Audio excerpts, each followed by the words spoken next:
Over the next few minutes, I'm gonna pull back the curtain to expose the psychology of change. And hopefully along the way, I'll share some tips that'll help your company embrace change to ignite growth. Because we got some change coming our way. I mean, it's here.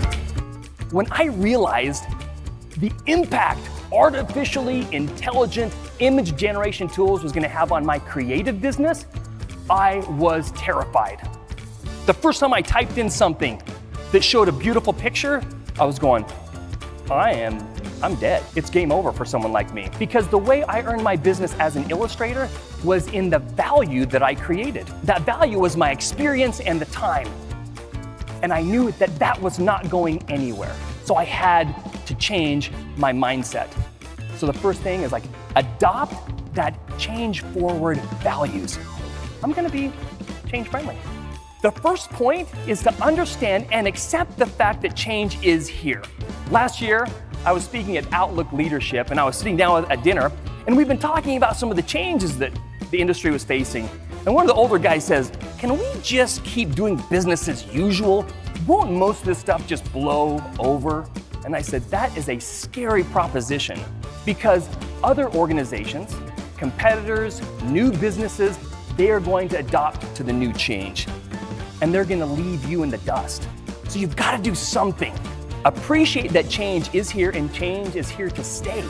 The second thing is to adopt change-friendly values. When we're exposed to change, we have an ability to respond to that change. We're not victims of circumstance. And if we have the ability to respond, we are responsible. And one of the best ways an organization can foster a culture of change is to implement a change-friendly value. Next thing you can do, avoid overwhelm. Like we said, there's a ton of things facing the business right now. We talked about just a few. And even the biggest organizations, the ones that have the most money, they can't tackle them all at the same time. It's impossible. I recommend choosing one or two initiatives that you believe will address your business and the challenges it faces over the next 5 to 10 years. For some reason, we think, hey, if it's a great idea, we should execute. You can't execute on every great idea. Once you've decided what those initiatives are, invest in personal development. Fear of change most likely occurs when we're doing the same things, the same way, with the same skill set. You might invest in conferences like this, workshops, communications courses, conferences, training, things like that, to expose your leaders and your employees to change. When they're constantly learning, it fosters a culture that embraces change with more confidence. Now, I promised you that I would also expose you to the psychology of change. The top 2.5%. These are the innovators. Every organization has a few of these people. They love change. They're always forward thinking.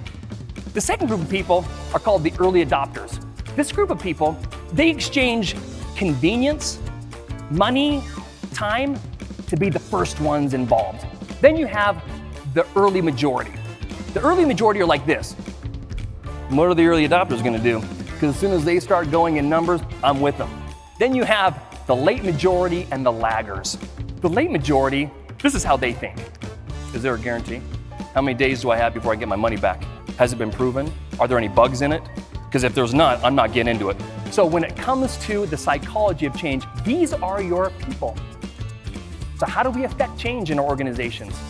My reaction, my ability to respond to this change has made a huge impact in my business.